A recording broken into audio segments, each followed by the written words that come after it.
بسم اللہ الرحمن الرحیم۔ بدن جب تک روح سے جدا نہیں ہوگا تب تک تو عالم برزخ نہیں جا سکتا۔ موت اسی لیے ضروری ہے، اگر موت نہ آئے تو بندہ اوپر کیسے جائے، عالم برزخ میں کیسے جائے، وہاں جانے کے لیے ضروری ہے۔ اب اس عالم برزخ میں جانے کے لیے تو گلاس تو نہیں لے جا سکتا بندے خدا، پیسے تو نہیں لے جا سکتا، مٹیریل ہے، کوئی دنیا کی چیز عالم برزخ میں نہیں جاتی۔ کیا لے کر جاتا ہے؟ روحانی چیزیں، یہی تیرا عمل، یہ تیرے سپاہی ہیں۔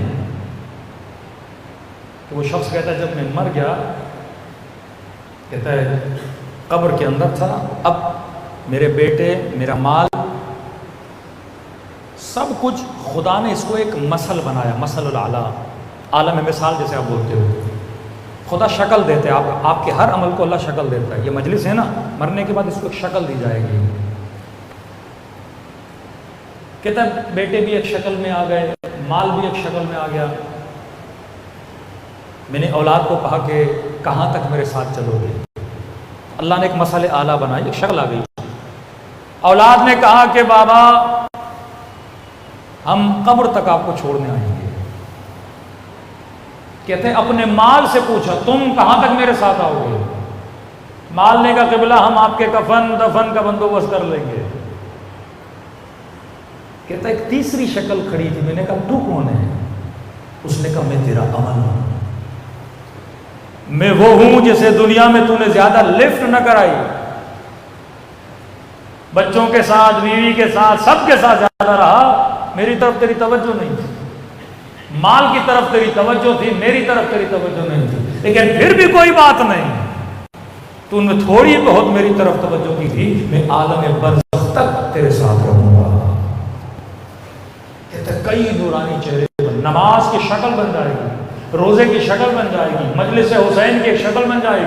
یہ عالم برزخ میں بطور سپاہی آئیں گے اور تیری کیا کریں گے؟ مدد کریں گے۔ یہ جب اہل بیت فرماتے ہیں نا 75 سپاہی ہیں، واقعاً یہ سپاہی ہیں، تجھے یہاں نظر نہیں آ رہا ہے، صبر ایک سپاہی ہے جو عالم برزخ میں تیری مدد کرے گا، انفاق اللہ کی راہ میں ایک سپاہی ہے جو عالم برزخ میں تیری مدد کرے گا۔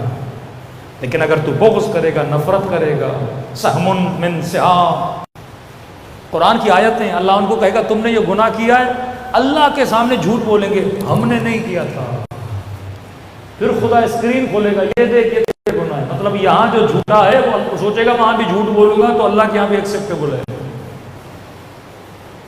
ماں نے کہا بیٹا ایک عادت ڈال دے، جی اماں کون سی عادت؟ کہ میرے لال مر جاؤں آگ کر دوں گی اگر تم نے اس عادت پہ عمل پیرا نہیں ہو۔ کون سی عادت؟